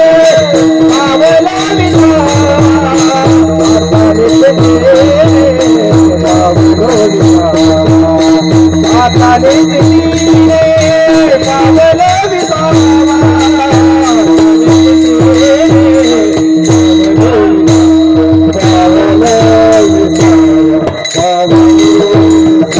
कमी बोलमध्ये जास्त धावा आता निश्चिंतीने या सगळ्या क्रिया झाल्या तर पितरांची अवस्था होती आता निश्चिंतीने पावलो विसावा कुंटलिया धावा तृष्णेची आणि मग त्यांच्या जीवनामध्ये पितरांच्या जीवनात कुठलीच तृष्णा राहत नाही ते पितर आपल्याला त्रास द्यायला येत नाहीत पितर तृप्त होतात कुंटलिया धावा तृष्णेची का कुंटलिया धावा कवतो कवाटे झाली या वेचाचे नाम मंगळाचे का अंतकाळाच्या टायमाला परमात्म्याचं नाव मुखात आल्यामुळं ऐका ना नाम मंगळाचे तेने गुणे आणि मग परमात्म्याचं नाव घेऊन आम्ही मेलो आमच्या पोराने आमच्या क्रियाही केल्या परिणाम तुका म्हणे मुक्ती परिनिली नोवरी आता दिवसचारी खेळी मेळी ऐका आता आम्हाला मुक्ती ऐका ना मिळवायची गरजच राहिली नाही ती आमच्या मागे आली ऐका नाही मुक्ती आम्हाला सांगा मुक्ती मोक्ष माणसाला कधी राहतो मेल्यावर का जिवंतपणे बोला पटकन टाइम संपलाय पटकन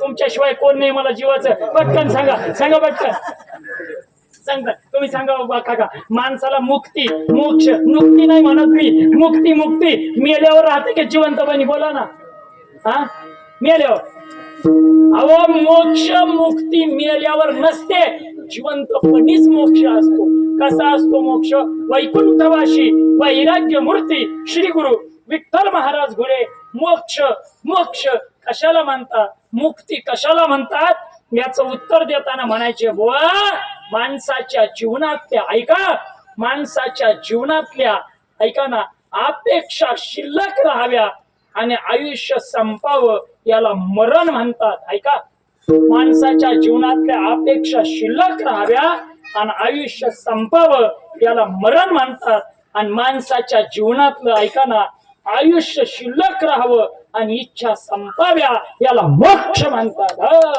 आयुष्य शिल्लक राहिलं पाहिजे इच्छा संपल्या पाहिजे खुंटलिया राहावा तृष्णेची यालाच मोक्ष म्हणतात ऐका ना आता आमच्या जीवनात इच्छा नाही आता फक्त परमात्म्याचं चिंतन दुसरं काहीच नाही आता दिवसचारी खेळी मिळेल ऐका आज इथं आलात ना तर आता ज्यांच्या पोराचे लग्न झाले किमान त्यांनी तरी आता दिवसचारी वेळी परमात्म्याच्या चिंतनात घाला अहो किती करणार संसारासाठी शेवट सांगतो थांबायचंय मला 5 मिनिटात ऐका किती करणार संसारासाठी आणि किती केलं म्हणजे तुमची माझी पुढची संतती आपल्या पिढ्या आपल्या पुढच्या पिढ्या आपलं नाव घेणार आहे अहो कोण घेतोय ना हो एखाद्या पोराला म्हटलं तुझ्या बापाने कमवून ठेवलं सगळेच बाप ठेवतात नाही कमवून महाराज तर कोणी कोणावर प्रेम करत नाही तू काया नगर का सौदागर है तुझे अपने वतन की जाना है कोण कोणावर प्रेम करतं महाराज आई मुलावर मुलगा आईवर अहो कोणीच नाही आई बाप सुद्धा स्वार्थापोटी प्रेम करतात ऐका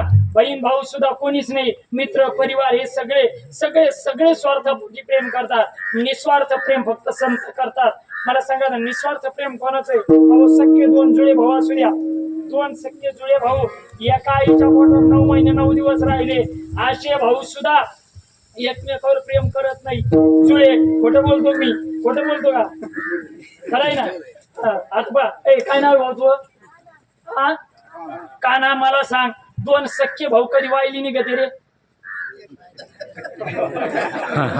भाऊ तर कितवीला आहे हा BSc ला मला सांग भाऊ काय नाव आहे राजा तू गणेश मला सांग दादा 2 सख्खे भाऊ कधी वाहिली निघते हा लग्न झाल्यावर कोणाचं ऐकून निघते रे भाऊ थांबा थांबा कोणाचं मोठ्याने बोल बायकोचं म्हणता येते मी नाही म्हणलो बुवा अरे मी जर म्हणायला गेलो तर या जाती मग तुम्ही सगळे आलेले म्हणतात बाई बायामुळं यमावशा मला हजाव द्या त्यांना बाई मी याला एवढाच होता बायामुळं वाई निघत म्हणते याला घरदार आहे की नाही कोणी कोण आला का बरं म्हणले असते की नाही मावशा मी काही म्हणलोय का किंवा गणेश म्हणलाय बायकोमुळं माणूस बाई निघत कीर्तन झाल्यावर त्याला धरायचं मला नाही ऐका आणि काय खोटं बोलला का देव तो खोटं बोलला का खोटं बोलला ते खरं सांगा ना खरंय म्हणते हे सुद्धा तुम्ही एकटे आले काय नक्की सांगा त्याच्यामुळे कसं बोलायचं धाडस करणार नाही भाऊ जाऊ दे एक आपलं सांगितलं जाऊ दे तुम्ही एवढे खुश झाले मी तरी कशाला सोडू राव ते पाहुणे रावळ्याचं असलं की मी ओव्हर टाइम हानीत असतो जर तेवढ्याच पगारात ऐका त्यात महाराज आमच्याकडं मराठवाड्यात एक 3 जण भावाचं कुटुंब होतं किती जणांचं 3 त्यातला मधला सर्व्हिसला होता बाहेर गावी साहेब जिल्ह्याला बरं का? भाऊ जिल्ह्याला होता तो राहिला आता लहान आणि मोठा म्हणजे थोरला आणि धाकला दोघच गावाकडे राहायचे तर थोरला होता कारभारी हा आणि लहान होता काम बिम पाहिजे त्यांनी दारी दुरी अमुक तमुक सगळं लहान पाहिजे आणि थोरल्याने फक्त कारभारपणा करायचं आहे की नाही असं सगळं चांगलं चाललेलं होतं एक दिवस काय झालं मला आता थोरल्याने कडक कपडे घाल तालुक्याला जाय इकडे जाय तिकडे जाय सगळे बाहेरचे कामं त्याला पाहावं लागायचे लहान्यांनी शेती गडी बिडी दारी दुरी अमुक तमुक लहान्यांनी पाहिजे चांगलं चाललं होतं घर फक्त एक दिवस काय झालं मोठ्याच्या बायकोला काम नव्हतं मोठ्याच्या बायकोला काम नव्हतं म्हणून ती सहज येडा करायला शेतात गेली येडा का चक्कर मारायला येडा करायला शेतात गेली आता तुम्ही काय करते एवढे थोडी शिटीतली की तुमचे कोणच सांगायचे सगळ्याची माझ्याकडे ऐका येडा करायला शेतात गेली तर ते शेतात ऊस पडलेला होता तिने आपला ऊस घेतला एक ऊसाचं टिपरू मोडलं घरी आल्यावर तिच्या पुढे 2 लेकरं खेळताना दिसले एक तिचं लेकरू आणि एक लहान जा हा पाहा ना एकटीचं लेकरू आणि एक लहान जावाचं लेकरू असे 2 लेकरं खेळत होते खेळता तिने काय केलं ते ऊसाचं टिपरू मधून मोडलं मोठीने फक्त प्रकार काय केला काका जे बुडखाकडलं गोड होतं का ते तिने तिच्या पोराला दिलं आणि जे वाड्याकडलं पांचट होतं ते लहान्या जावाच्या पोराला दिलं ते लहानीने पाहिलं आणि लहानीला तिथं चिचूड असला हिची म्हणजे खरोखरचा नाही हिची म्हणजे खरोखरचा नाही आता ते याला कळाला कोणता डसला लहानीचा नवरा घरी आला आणि घरी आल्यावर ते कसं करतो कोण मला जेवायला अरे खेड्यातला असला तसं वाचनाच सांगतो परवा शेवगावर गेलो आमच्या एका गाड्याचं लग्न झालं लग्नाला जाणं नाही झालं म्हणून घरात भेटायला गेलो घरी गेलो आणि त्यांनी मला पाहिलं आत गेला पाणी आणलं आणि आत पुन्हा आवाज दिला पिंकी बाबा आले चहा आणतेस का बघू चहा झाला 10 मिनिटांनी आतून आवाज आला हा बंटी चहा झालाय घेऊन जातोस का बघू त्याला म्हणतो भाऊ तू आई एक आज मला दर्शन करायचं होतं ते म्हणे नाही महाराज मग आई नाही माही बायको म्हणजे मग मला नाही चहा प्यायचं ते म्हणे कमून मला पीस पिली तुला जर आरुत्र बोलायची ते मला चहाच्या कपात बुडून मारी जातो ते खेळातला गाडी अय पण मला जेवायला आता ती रुसूनच बसलेली विचारी अशी बसली असंच बसते का नाही मला अजून माहित नाही म्हणून विचार ऐका की आपली अशी बसली रुसून जशी अशी रुसून बसली नवरा घरी आला आणि तो कसं पाड ना जेवायला ती आता काय झालं काय नाही झालं बाई तुम्हाला तरी काय सांगून उपयोग आहे का काय आहे का काय का तुम्हाला काही माणसाचं घेणं आहे का देणं आहे माया पप्प्याच बाप तुम्हाला तुमच्या जीवाची कदर नाही माहीतरी काय यायची माया आपलं लग्न झालं तेव्हा कसे तुम्ही हाती चालले आणि टका टका टका चालायचे माया या 4-2 वर्षात तुमच्या सकाळच्या कीर्तनकाराने टंगड्या अडकायला लागले मा दर्शक राहिलं नाही काय अरे ते म्हणे मला काही कवाय ना पण तुला काय झालंय ते तर सांग ना काय बाई तुम्हाला सांगून उपयोग आहे का काय का तुम्ही काय माणसाचं ऐकता का काय पाना मोठा चांगला हिंडतो फिरवतो मधल्याला तर घरदानच घेणं नाही मोठा पा बाई चांगले कडक कपडे घालतो बालाजीला जातो नगरला जातो देवगडला जातो मवठ्याला जातो गणपतीत गावाचा कार्यक्रम असला ना गणपतीचा कार्यक्रम गावात तेव्हाच जातो सगळ्या दुनियात तेव्हा हिंडतो तुम्हाला कधी पंढरपूर नाही कधी अक्कलकोट नाही कधी तुळजापूर नाही पप्यास बाप कधी काहीच नाही नेलं एका दिवशी रविवारच्या दिवशी शेवगावला तर ट्रॅक्टरवर कतड उचलायला ते माय नाही तर तुम्ही उठसूट उसत नाही तुमच्या पण रांडू कशा हसत जसं असं वाटतं बुवाम टाकूया खा मावशी मोकळा हस माय मोकळा हस हो ना ते काम आलं त्या मावशीला ते मी महाराज जिथं गेलो तसं बरं जिथं जाऊ दे मी माय नियम कोणावर लादित नाही आणि कोणाचे नियम मायावर घेत नाही मला लोकाला जेवढं हसवायचं तेवढं हसवतो जेवढं वेदांत चिंतन सांगायचं तेवढंही सांगतो लोक खेळूनही राहिले पाहिजे एवढंच कशा भाऊ मी मौतीत जरी गेलो तर तसा बी होतो फक्त मी मौतीत जाऊन कोणी म्हणावं एखादी मावशी पाहते मावशाला गोड रडा त्या तिथे गेल्यावर मावशीने म्हणावं बाई बाबा तुम्ही आले का यायचा तुमच्या जीव होता ना या भागात आलं तर त्यांनी तुमचं एक बी कीर्तन सोडलं नाही ना बाबा मी सुरात सूर घालतो ती जर म्हणले ना बाई बाबा तुम्ही आले का त्यांनी तुमचं एक बी कीर्तन सोडलं नाही ना मी म्हणलो मावशी त्यांनी एका बी कीर्तनाचं 4था पाकिट माय पोत येऊ दिलं नाही ना ऐका ना, बायकोने नवऱ्याची एवढे जरी कान फुटले तर दुसऱ्या दिवशी एका दरवाजेचे 2 दरवाजे होतात. इथं कोणी कोणावर प्रेम करत नाही. म्हणून ऐका, परमात्म्याच्या सेवेत राहा आणि मग आता दिवसाचारी खेळीमेळी असं आयुष्य जगण्याचा प्रयत्न करा. विठोबा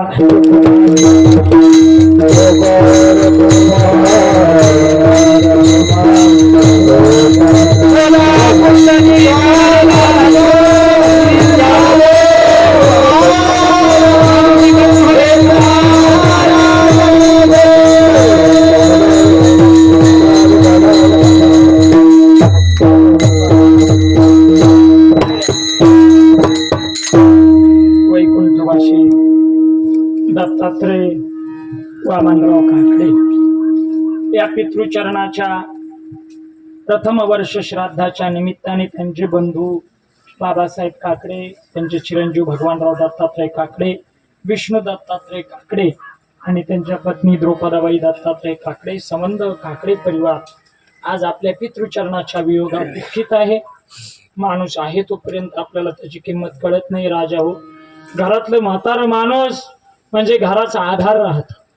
बाप किती म्हातारा असू द्या, किती म्हातारा असू द्या, पण म्हाताऱ्या बापाची चप्पल जर तुमच्या माझ्या घराच्या समोर सुटलेली असली ना, म्हाताऱ्या बापाची चप्पल तुमच्या माझ्या घराच्या समोर सुटलेली असते ना भाऊ, घर माणसाला भरल्यासारखं वाटतं, श्रीमंत घर असतं.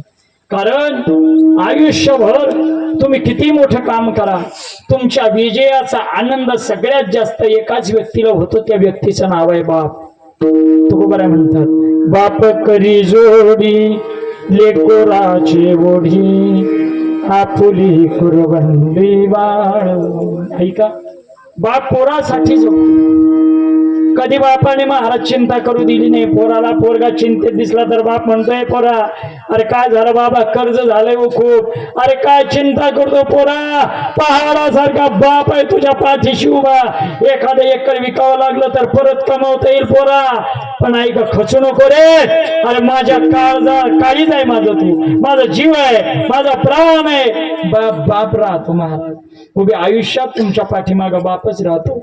बाप तलवार ढाल बाप पेटती मशाल, बाप जागतो म्हणून घर झोपते खुशाल. बाप स्वाभिमानी बाणा, बाप कणखर कणा, त्याच्या काळजात सुद्धा लाजाळूची संवेदना. बाप पोराचा आधार राहतो. तुमच्या आयुष्यात तुम्ही पुढे गेलेलं पाहिलं एकाच माणसाला आवडतं, ते म्हणजे बापा. आज आमचे भगवानराव आणि विष्णू पाटील हे दोघांनी जीवनात महाराज किती मोठं काम करू द्या, पण घरी आल्यानंतर शाबासकीची थाप टाकणारा बाप घरी नाही ना, तर त्यांना केलेल्या कामाचं काहीच वाटणार नाही. कारण केलेल्या कामाचं कौतुक करणारा बाप आज घरात आहे महाराज. त्यातले त्यात पोरीवर तरी एवढा जीव राहतो बापाचा, मुलगीवर एवढा जीव राहतो ना महाराज.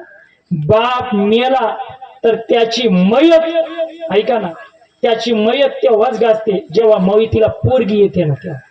त्याच्या अगोदर एवढं प्रेम करतो महाराज पोरीवर बाप. एवढं आयुष्यभराचा प्रपंच पोरीच्या लग्नात खर्च करतो बाप.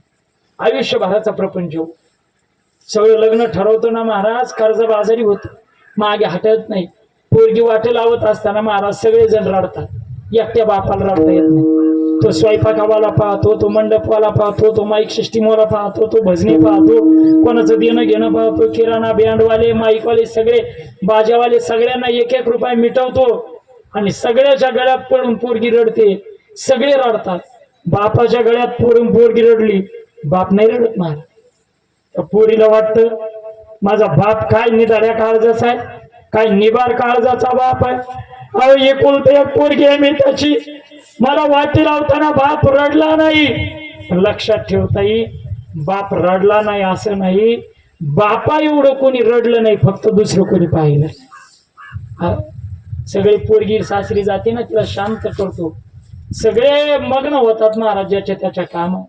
एकटा बाप पोरीच्या रूम मध्ये जातो, पोरीचे कपडे पाहतो, पोरीच्या वह्या पाहतो, ऐका ना, पोरीच्या ठेवलेल्या वस्तू पाहतो, एक एक वस्तूकडे पाहून डोंगरा एवढा बाप ढसा ढसा रडतो रे. बाप नावाचं पात्र आयुष्यात आहे ना तोपर्यंत किंमत नाही महाराज त्याची. बाप गेल्यावर किंमत कळते. म्हणून लक्षात ठेवा, मायबाप म्हातारा असू द्या, बाप अहो बिना कामाचा असू द्या, कारण तो कामाचा होता म्हणूनच त्याने तुम्हाला कामाचं बनवलंय. आता होत नाही त्याला. पण ऐका ना, म्हातारपणाला त्या माय बापाची कधी फडफड करू नका.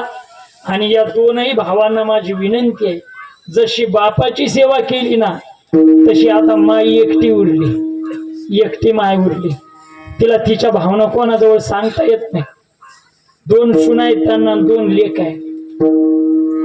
तायांनो, तुमच्या सासूला आता कोणाला बोलता येत नाही, कोणाजवळ किरकिर घालता येत नाही.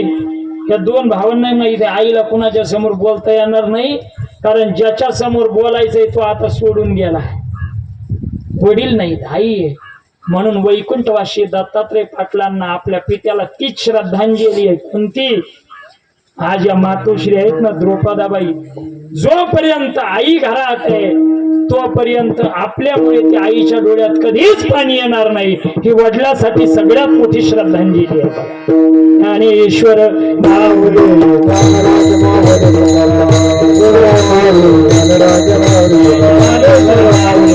मृदंगाचार्य महाराज मंडळी सगळ्याला या ठिकाणी वंदन करतो. माझ्या वाणीला वेळ चालणे घ्यायची ना.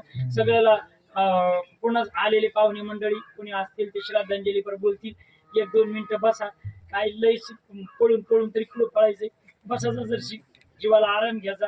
इथं आल्यावरच माणूस मग इथे मसन वाटत गेल्यावर म्हणतो काय द्यायचं राव संग, काय गीत जयचं शेवट. आणि श्राद्धाच्या दाव्याच्या कीर्तनाला आला लांब जाऊन बसतो. हॅलो, आपला पलाट इकला का? तू इकायला आला पिस्तुड्या इथे बसणं जर ते स्मशान व्हायला की होतं फक्त माणसाला.